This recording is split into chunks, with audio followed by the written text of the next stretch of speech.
Ya, mungkin selamat sore dan perkenalkan nama saya Michael Belawan.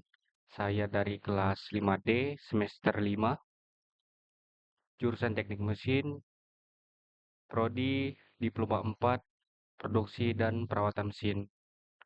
Jadi hari ini saya akan membawakan presentasi untuk remedial UAS Manajemen Mutu.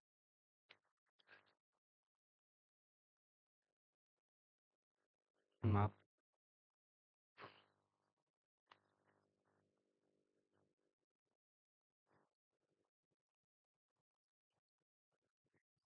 Dan lanjut.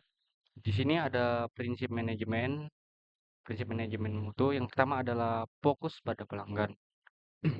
Yang dimana fokus pada pelanggan itu adalah organisasi yang bergantung pada pelanggan.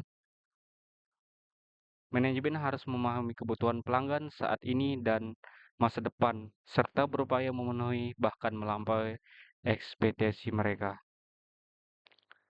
Eh, Terus untuk fokus pada pelanggan ini mungkin saya jelaskan sedikit di mana setiap perusahaan maupun setiap industri pasti ada yang namanya fokus pada maaf, mungkin tuh ada namanya target pasaran. Pada siapa sih mereka menjual produk-produk mereka tuh, entah itu buat mereka apa targetnya, entah itu pada usia maupun pada kalangan-kalangan, entah itu orang menengah ke atas maupun menengah ke bawah. Nah, jadi fokus pada pelanggan ini penting dalam suatu perusahaan. Yang kedua itu ada kepemimpinan, yang dimana kepemimpinan itu adalah leadership yang menetapkan tujuan dan arah organisasi dan menciptakan budaya kerja yang mendukung mutu. Yang dimana manfaat dari adanya kepemimpinan ini adalah karyawan itu lebih termotivasi, tujuan jelas, dan yang penting adalah sumber daya yang dikelola ataupun yang disusun oleh kepemimpinan ini pastinya akan digunakan lebih efisien karena lebih terencana. Yang dimana kepemimpinan ini betul-betul sangat dibutuhkan dalam suatu perusahaan. Yang kedua, terus ada poin ketiga yaitu adalah keterlibatan orang atau engagement of people, yang dimana semua individu dalam organisasi harus dilibatkan, diberdayakan, dilatih sehingga mampu memberikan kontribusi maksimal. Yang dimana manfaatnya dari keterlibatan orang ini adalah produktivitas meningkat, inovasi muncul dari semua level, kesadaran mutu meningkat. Yang dimana keterlibatan semua ini mereka kita tidak hanya mengandalkan kepemimpinan, tetapi kita melibatkan semua kalangan. Maksudnya dalam lingkup perusahaan itu semuanya dilibatkan begitu. Jadi untuk pemikiran inovasi itu tidak hanya untuk pemimpin, tidak hanya dipikirkan oleh pemimpin maupun staf-staf atas, tapi mereka juga bisa dari karyawan biasa pun bisa menginovasikan ide mereka kepada pemimpin. Jadi keterlibatan semua orang dalam perusahaan itu betul-betul sangat-sangat dibutuhkan dalam suatu perusahaan dan tidak hanya berfokus pada inovasi individu. Terus ada pendekatan proses, yang dimana pendekatan proses atau proses approach adalah hasil yang diinginkan akan dicapai secara lebih efisien jika aktivitas dikelola sebagai proses yang saling berhubungan, yang dimana manfaatnya adalah konsistensi output, pengurangan biaya, dan juga resiko kesalahan yang lebih rendah. Nah, terus untuk poin yang keempat ini karena saya kurang mengerti untuk menjelaskannya, mohon maaf. Terus ada yang perbaikan berkelanjutan, yaitu adalah continuous improvement, yang dimana mutu harus selalu ditingkatkan dari waktu ke waktu. Dia itu bisa menggunakan metode PDCA, Kaizen, maupun Six Sigma. Terus manfaatnya itu adalah proses makin efisien, penghematan biaya, maupun adaptif terhadap perubahan. Terus ada yang keenam adalah perbaikan berkelanjut. Mohon maaf. pengambilan keputusan berbasis bukti, yang dimana keputusan harus diambil berdasarkan data, analisa, dan juga fakta, bukan asumsi, yang dimana dalam suatu perindustrian data dan analisa itu betul-betul sangat fungsi untuk mengkoreksi ataupun mengkaji kesalahan-kesalahan pada produk sebelumnya. Jadi, bukan hanya sekedar omongan belakang, bukan sekedar asumsi. Jadi untuk memperbaiki suatu kualitas produk yang dari pertamanya ada cacat menjadi lebih sempurna itu dibutuhkan data dan analisa yang dan pastinya manfaat dari pengambilan keputusan berbasis bukti yang dimana ada data dan analisa itu adalah risiko kesalahan itu menjadi lebih kecil dan juga keputusan itu menjadi lebih tepat. Hmm. Terus itu manajemen hubungan. Nah, manajemen hubungan di sini adalah organisasi harus mengelola hubungan dengan pihak terkait. Misalnya ada supplier, pelanggan, maupun partner.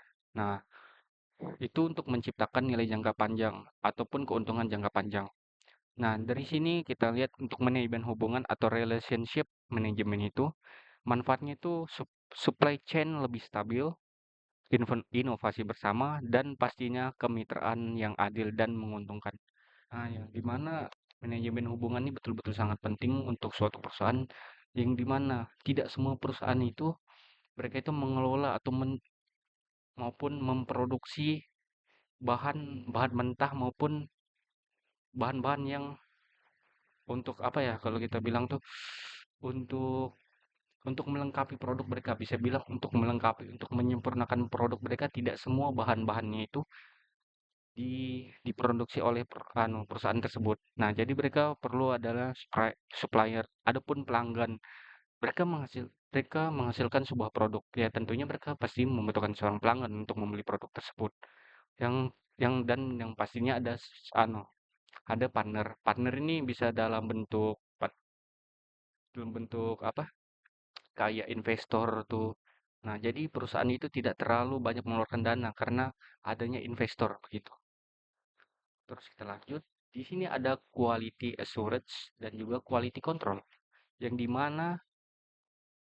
dimana kita lanjut adalah quality assurance itu adalah serangkaian aktivitas sistematis yang direncanakan untuk memastikan proses produksi menghasilkan produk yang bermutu. Tujuannya itu yang pertama adalah mencegah cacat, terus tuh memastikan proses sudah benar, terus tuh ada yang namanya dan adapun contoh aktivitasnya itu adalah penyusunan SOP, ada audit internal dan juga pelatihan karyawan. Yang mana penyusunan of SOP ini sangat-sangat dibutuhkan dalam suatu suatu pengendalian atau pengendalian quality gitu. Jadi untuk penyusunan SOP ini mereka bekerja sesuai dengan apa yang diperintahkan ataupun standarisasi yang dibuat oleh suatu perusahaan itu tidak diabaikan. Makanya kita di situ memerlukan SOP dan adapun audit internal. Audit internal itu ya berhubungan juga dengan SOP. Percuma suatu leadership atau suatu kepemimpinan dalam perusahaan itu membuat SOP tapi tidak ada audit ataupun koordinasi antar antar internal dalam perusahaan. Itu pun mencakup seluruh karyawan tanpa terkecuali. Ya, jadi saya rasa untuk audit internal dan penyusunan OSP ini sangat-sangat saling berhubungan.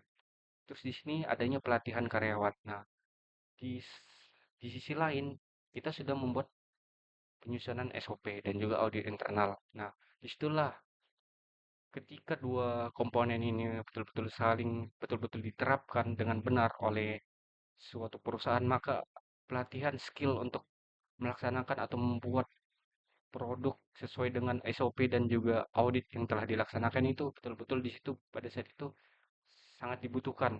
Jadi pelatihan menurut saya ini sangat penting. Terus tuh poin untuk contoh aktivitas selanjutnya adalah validasi proses dan yang pastinya ada review design. Untuk validasi proses dan review design ini untuk mencegah adanya cacat dan memastikan proses sudah benar. Nah, itu lagi kembali pada tujuan di poin sebelah kiri bisa dilihat. Mungkin lanjut. Pertama baru selanjutnya itu ada quality control yang dimana quality control itu adalah aktivitas operasional yang bertujuan untuk mengidentifikasi, mengukur dan mengendalikan kualitas produk. Nah, untuk quality control ini tujuan dari mengadakan quality control ini adalah yang pertama adalah menemukan cacat. Yang ketiga, mohon maaf, yang kedua adalah memastikan produk sesuai spesifikasi. Yang dimana di situ ada contoh aktivitas yaitu inspeksi produk, pengujian sampel, pengukuran dengan alat, dan statistical proses kontrol. Nah, di mana pengendalian dalam suatu produk itu benar-benar sangat dibutuhkan agar tidak terjadi kesalahan pada saat kita proses. Kita sudah membuat SOP, kita sudah mengaudit seluruh karyawan, tapi jika tidak ada inspeksi pada produk, itu betul-betul sangat kurang lah. Memang secara SDA, mohon maaf, memang secara SDM sumber daya manusia itu kita betul-betul sudah punya yang berkualitas, tetapi jika tidak dibarengi dengan inspeksi yang betul dan juga pengukuran dengan alat-alat yang dibutuhkan itu betul-betul itu sangat sangat tidak tidak standarisasi menurut saya. Jadi untuk quality control ini betul-betul dibutuhkan. Selain dari nilai quality assurance ini dibutuhkan, quality control juga dibutuhkan untuk mengaudit ataupun memeriksa barang secara langsung. Terus kita lanjut ke standar ISO. Nah, untuk standar ISO ini, standar ISO itu adalah International Organization for Standardization. Adalah lembaga internasional yang mengembangkan standar global dalam berbagai bidang seperti kualitas, lingkungan, keamanan, teknologi, dan industri. Nah, kita lanjut ke poin selanjutnya. Kita kita lihat sejarah terbentuknya ISO nih seperti apa. Nah, sejarahnya itu didirikan pada tanggal 23 Februari 1947 di Geneva, Swiss. Nah, ISO ini adalah gabungan dari dua organisasi terdahulu yang dimana ya ada ISA dan juga UNSCC yang dimana ISA sendiri itu adalah International Federation of the National Standardization Association dan juga ada UNSCC yang dimana adalah United Nations Standards Coordinating Committee. Mungkin kita lanjut saja. Nah, di sini adapun alasan pembentukan ISO itu adalah untuk pertama meningkatkan perdagangan internasional. Yang kedua adalah kebutuhan standarisasi teknologi. Yang ketiga adalah menghindari perbedaan standar antar negara. Yang keempat adalah mempermudah kualitas keamanan dan interoperabilitas. Baik, mungkin untuk di sini alasan pembentukan ISO ini betul-betul sangat mohon maaf, sangat-sangat betul-betul dibutuhkan karena jika ada terjadi perbedaan standarisasi antar negara, maka untuk melakukan impor maupun ekspor pada pada negara itu sangat sulit menurut saya. Jadi jadi menurut saya untuk pembentukan ISO untuk sebagai standarisasi global itu betul-betul sangat-sangat efektif dan juga mengurangi adanya pengurangan impor maupun ekspor supaya kebutuhan global itu tetap terpenuhi begitu. Mungkin lanjut nih selanjutnya. Nah, terus di sini ada manfaat ISO. Nah, manfaat ISO itu yang pertama ada kualitas produk naik, efisiensi proses. Yang kedua ada produktivitas meningkat, pemborosan berkurang. Terus ada ketiga ada kepercayaan pelanggan pastinya meningkat. Yang keempat budaya organisasi menjadi lebih disiplin dan adaptif. Lanjut. Nah, terus perkembangan ISO dari masa ke masa itu seperti apa? Nah, ISO 9000 series atau di situ mungkin berfokus pada kualitas itu pada tahun 1987 ISO 9001, mohon maaf, pertama diterbitkan. Nah, terus pada tahun 1994 fokus pada dokumentasi. Pada tahun 2000 itu fokus pada proses atau proses approach. Nah, terus ada di tahun 2008, 2015 ada risk-based thinking struktur annex SL. Nah, pada tahun 2025 dan yang itu tahun sekarang yang di mana ada perkembangan gini, digital transformation sustainability, dan supply chain monitoring. Adapun ISO 14000 series yang berfokus pada lingkungan, standar keselamatan dan kesehatan kerja tahun 2018 atau lebih biasa kita kenal anak teknik adalah K3. Jadi di situ ada ISO 22000 yang lebih berfokus, yang dimana isinya adalah keamanan pangan. Digunakan dalam industri makanan dan minuman. Terus ada ISO atau ITCH 27001 yang dimana isinya adalah keamanan informasi yang menjadi penting sejak era digital dan cyber threat. Mungkin untuk perkembangan ISO kita bisa lanjut.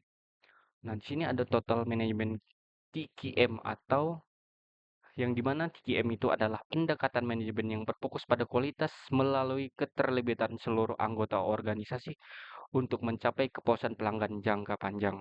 Lanjut. Nah, pengertian TQM itu sendiri adalah eh itu ada, mohon maaf, tunggu sebentar. TQM. TQM itu ada menyeluruh plus kualitas plus manajemen. Yang artinya itu adalah seluruh elemen organisasi berkomitmen melakukan peningkatan kualitas secara total dan berkelanjutan. Lanjut. Nah, prinsip-prinsip TQM itu ada fokus pada pelanggan, ada keterlibatan semua orang, pendekatan proses dan sistem manajemen terintegrasi, dan poin selanjutnya ada pendekatan strategi dan sistematis. Terus ada perbaikan berkelanjutan dan continue improvement. Terus ada pengambilan keputusan berdasarkan data dan komunikasi yang efektif.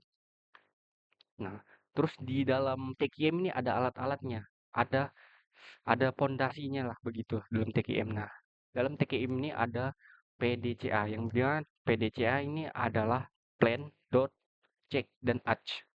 Di mana tujuan dari PDCA ini adalah mendorong perbaikan berkelanjutan atau continue improvement melalui 4 tahapan, yang dimana yang sudah saya sampaikan tadi ada plan, yaitu merencanakan, ada lakukan atau do, periksa atau cek, atau dan tindakan atau act. Jadinya jadi PDCA. Terus selanjutnya ada seven key tools, yang dimana itu tujuannya adalah memecahkan masalah dan meningkatkan kualitas secara sistematis dengan menganalisa data secara visual, mengidentifikasi akar penyebab masalah,